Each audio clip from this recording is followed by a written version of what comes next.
What's going on, world? It's your boy D.Hop, Mr. David Hopper, chilling on TightenTheRap.com. Shout out to my man, S-Rock. You already.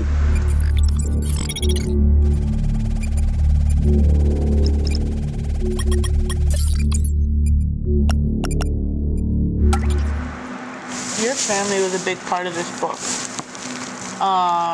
From the prologue with your aunt, with your mother's sister, right? Yeah.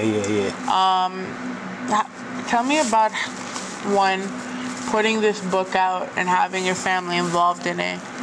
And then how, I guess, did your family react to both you putting out the book and then dealing with the emotional time of you being gone? Wow, okay. I told you I did my research. Putting my family into the book or making them a part of it, that was, once I decided I'm gonna do the book, I always had the format. So I knew, okay, I did my research, like, okay, you gotta have a prologue, you know, the chapters and all that. So I said, well, the foreword, I said, well, what is a foreword, right? So I researched it, and, you know, it's from a person that's familiar with the author. They tell their story, you know, how they know the author, what good traits and all that stuff. So I said, who else better than my aunt? Like, that's my bestie. You know what I'm saying? Like, my aunt, that's my girl. So, and she's an avid reader and writer. Like, that's her thing. So I just asked her, I said, yo, auntie, you know, I'm doing the book. I got an idea to do the book. I want you to do it forward. So she was pleased. She was surprised. And she's like, you really want me to do it? I said, yeah, you know, why not? So that, she was ecstatic, to say the least. My kids, I don't think they had to say so. They really didn't. Like, I'm putting y'all in the book. I just didn't tell their story. I told my story with them about, right, you know what I'm saying? So it was actually 2 chapters that I got written that I didn't put in the book, because once I wrote it, I was like, damn, that's not my story. Can I read? So maybe because I got 3 books. I got a second one coming out that's gonna be another part of that, and then I have a 3rd book that I'm working on. But the second book, when it comes to that, I'll probably put those in there, because I told my daughter afterwards, like, look, I wrote this, and she's like, oh nah, Pops, you could have put it in. You know what I'm saying? But it's different telling somebody that versus them reading it, like, oh, how you do that?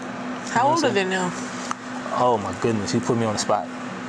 I mean, cause 22, 28, 30, 31. See, the timelines make sense then, because you talked about I want to say it was 2016, but I could be wrong, where Governor Cuomo talked about like a sort of reform in the system or something like that. Oh yeah, I think that was 16. Yeah, 2016. It basically, in the times, because when I came home, even before, when I was locked up, that was, you only do 2 or 3 things when you're in prison: read, eat, or work out, right? If you're smart, you do all 3. I mean, yes, you look well toned. Congratulations. Thank you. So I always read what I didn't read in the street. So when I was in the street, I read hood novels, the Daily News, the Source, you know, things like that. So when I got locked up and I was in prison, I said, I got time, I'm gonna read other things. So I started reading the Daily News. I started reading the Times, the New York Times, and there was an article in there, and Cuomo was basically saying that it's founded, that it's facts about the disparities, about how blacks and Latinos are treated versus how whites are treated. Yes.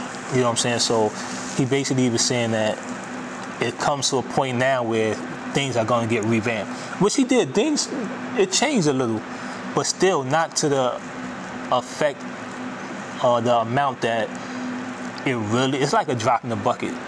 But here's the thing too, and this is especially being a white person right now, and you see all these white people get locked up. They honestly get some fancy ass lawyer, and then they try to plead mental insanity when half of the time it's just their money paying them off. No, definitely. You know, so It's how definitely about the money. how can you really tell what the numbers are? Because so I compared the numbers with the system, how we compared the numbers with the coronavirus over the last like 7 months, where you didn't know because they kept forging every person's death. Right. So how do we still not know if the number that are already posted for minorities is not higher than it already is, and they're just trying to make it look low because they'll lose all their funding or whatever the case may be? No, that's a good point. And I believe in every situation, in every organization, in all of these clusters, if you will, the books is getting cooked in some kind of way. The statistics, I had took a statistic class, and the professor was saying, he said, never look at the answer, right? Never look, he used toothpaste, right? He said, Colgate. 89% of the doctors say use it. But then the other 11 say no. Right, but check this out. 89% of what? It could be 3 people. 2 people say yeah. 1 person said no. That's 89%. Yeah. So they put this out there like 89% of people said this is, 89% of doctors said this is a great buy. They could have asked 5 doctors. 5 of them could have got money. 2 of the 5 could have got money from Colgate. Yeah. Right? Only 1 is non-biased, and he really likes Colgate. Yeah. So it's never about actually the answer. You have to backtrack and see the beginning, where it stems from. Then that's the truth. There's the truth right there. So, of course, when they say, oh, it's this percentage of disparity or this percentage of this, you know, the books is definitely cooked. In my eyes, in my opinion. Yeah. Now, especially because we're going through the Black Lives Matter movement, you know, what is it that we could do now? Because I'm not sure if it's the same in prison where all COs are not the same. No, they're not. They're not. And that's one thing I do want to say. I don't want to give all COs a bad rap. Just like police officers, right? All police are not bad. See, what makes them all bad is that they don't speak up when they see something bad happening. So, and that's how COs are. It's a code. So, the most I would say they would do, a CO would do, would tell the other CO like, okay, that's enough. Right? Like, okay, that's it. But outside of that, you're not gonna really get much from you. But what we call a cool CO is the CO who's there just to do his shift. He don't fuck with you, you don't fuck with him. Excuse me. So you don't mess with him, he don't mess with you. You come in, take your shower, you go to your cell, you go to your little area. Don't come to the bubble. Don't ask me for nothing, and I'm not gonna ask you for anything. Don't yell, curse, scream.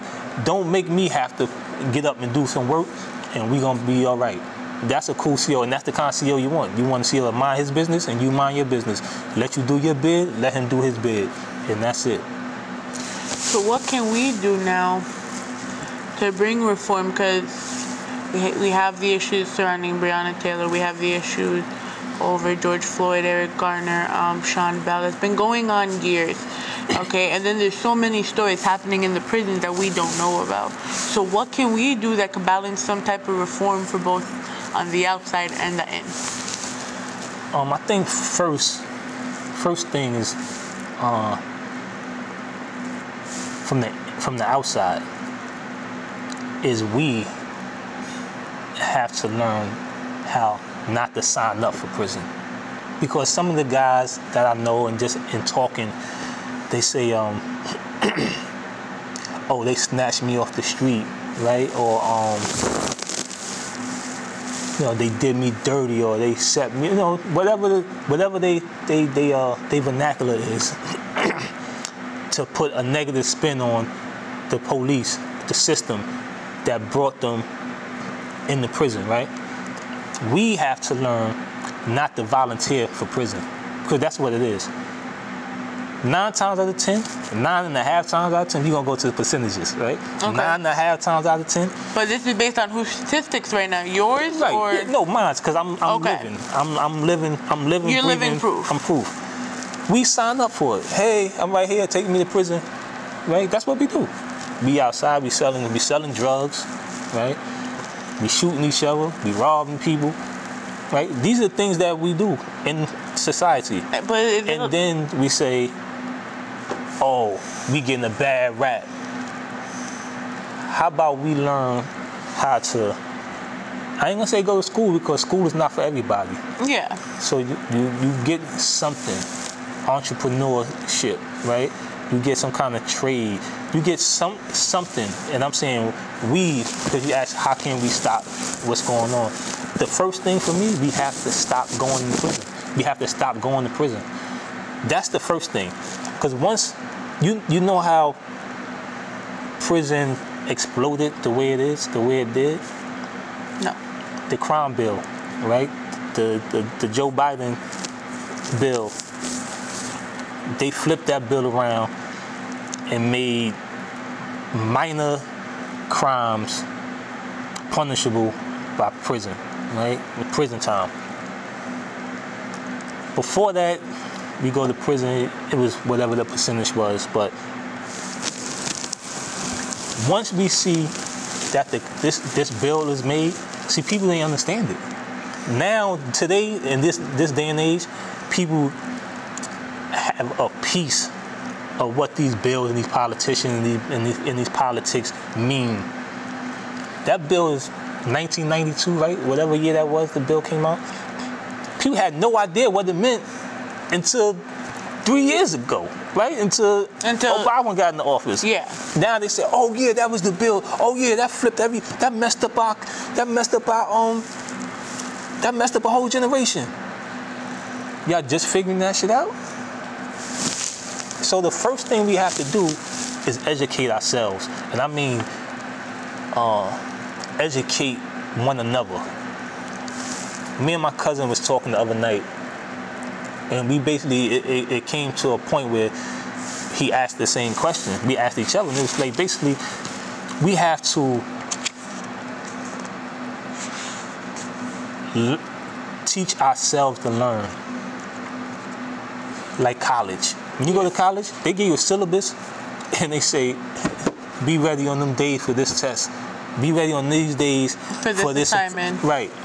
So we have to go out and get the information, arm ourselves with information. And that, I believe, that is the first step.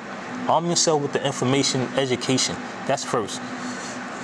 Everything after that, it'll fall in line, because you can tell a person something. Me and you can sit here for hours and talk about this purple curtain, right? Well, you know, purple got different shades. Different hues. All different hues we talk about, right? You telling me all this, and I leave and I go, Still purple. it's still purple. I didn't understand nothing that you told me I received. This looks like a purple rain purple, by the way. I just want to say that. Right? So it's like, not only is it about the education, it's about comprehension. So we have to understand what we're getting into.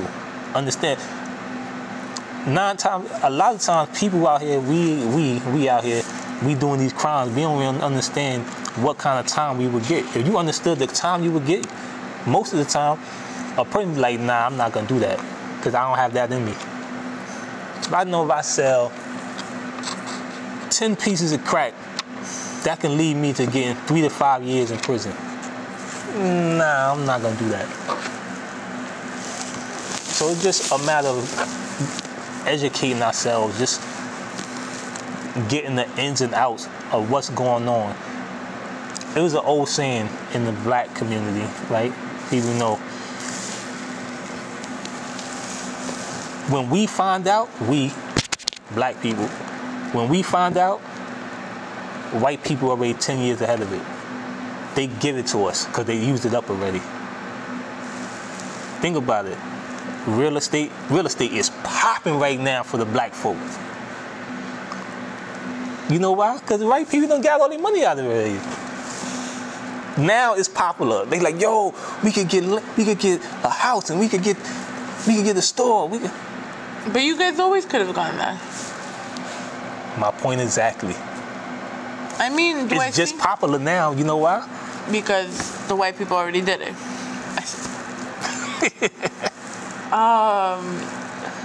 So to go back, and I'm gonna finish your question about inside. Inside,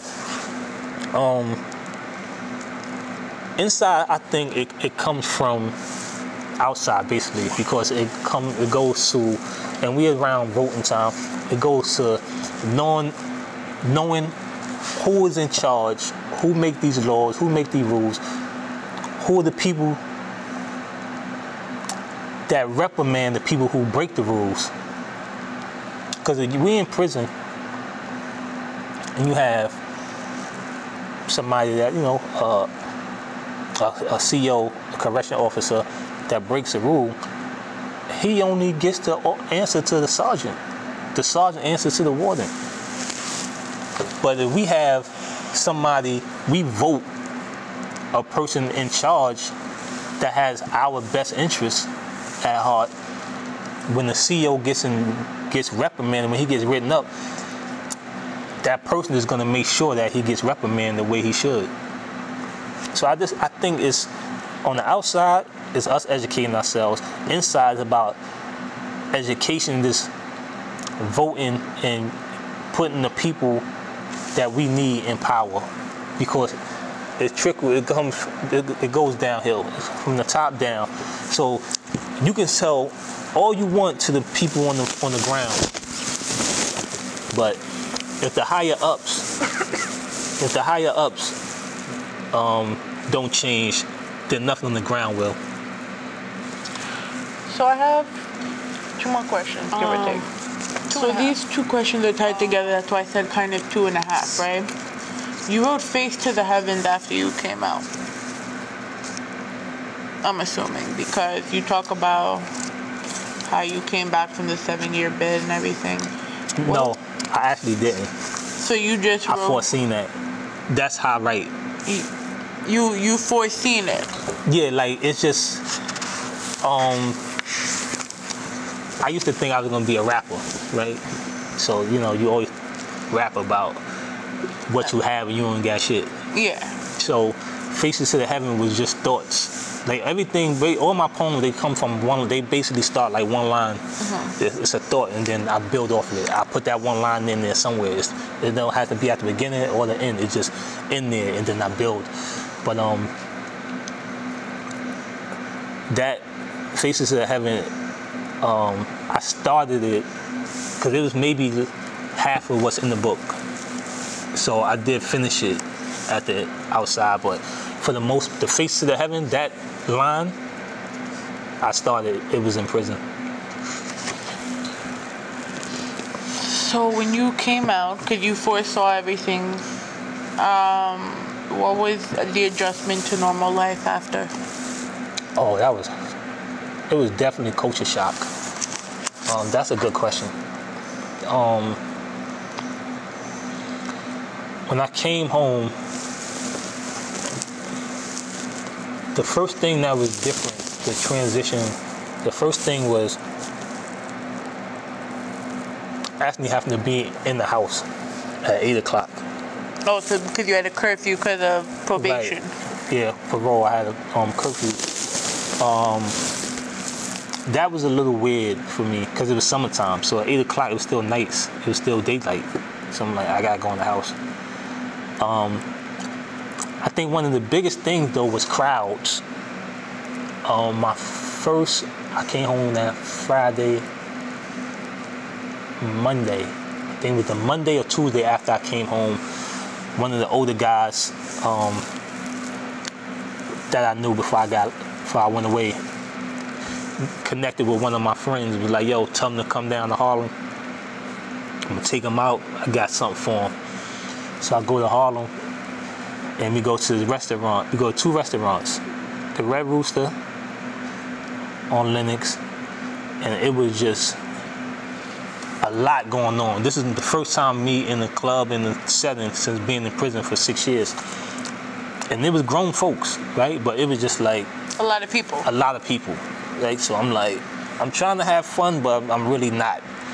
So he says, all right, we're gonna go to the other spot. Not because of me, this is what he doing. He's like, yo, we gonna take you around, we gonna show you a good time. I'm like, all right, cool. Then we go to another place on in Harlem. So I forgot the second place was like 116th. This place in Harlem, another place. I can't remember the name of it, but it was on the corner. So soon when we pulled up, it's like it had indoor, outdoor. Now I've been home for 3 days, 4 days. So this is the first time I'm seeing something like this. It was just mad people. It was just people, like people. I was like, okay. So we going, it's loud, music is blasting, people yelling, not yelling, but people talking loud. To me, it took me back. It sounded like the mess hall. I'm like, yo, I can't. So we stayed there, we had a drink, and I'm like, yo, I gotta go. Like, what's up? I'm like, nah, I gotta go. I felt uneasy. Yeah. So it took me some time. I had to really ease my way back into really going out. I started going to like lounges and stuff. And then once I started getting acclimated back to the city and to the life, it became easier. But yeah, it definitely wasn't easy for me. It was just like thrown into the fire. Because the things that I was used to,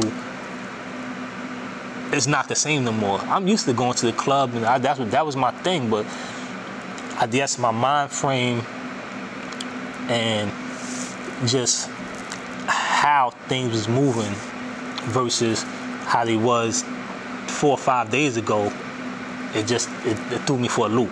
Yeah. So, what would you change about this book process? And also, what would you tell someone that would be going into your position or coming out of your position, your old position? Change the process of the book?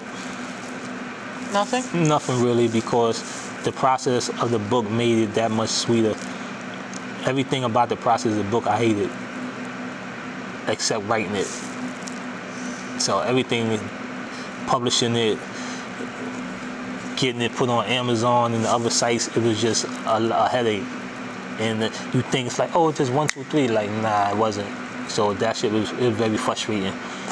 But I still wouldn't change it because, you know, what's done is done, and I appreciate it more. What would I tell somebody coming out of my position, coming out of the place I came from? Yeah. Stay focused. Continue to work your plan. Have a plan. Stay focused, have a plan, and continue to work your plan. Never give up. Be unstoppable. So, where can they find this book and where can they find you? You can find the book on Amazon and thebookpatch.com, as well as my website, beunstoppable1.com. Or you can DM me or inbox me on Facebook, social media, or Twitter.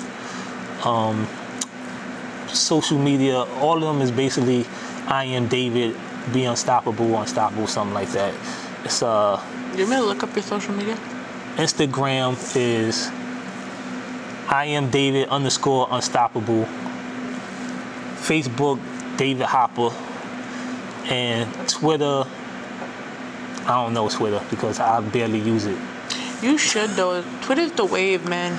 I'm hearing, see, that's the part about being in prison. Like, you only could do 1 or 2 things and be I mean, of course, but I mean, I'm just saying, it's just fun if you, like, Twitter is that social media element that you could still talk your shit, but no one's really monitoring it. So find me on Twitter from now on. Exactly. So it's your girl, Katie K. Thank you for sitting down with us. So once again, you can follow everything here at the titanofrap.com website. If you want to follow me at rawzonenyc or at imivy.xo_. And we look forward to our next segment.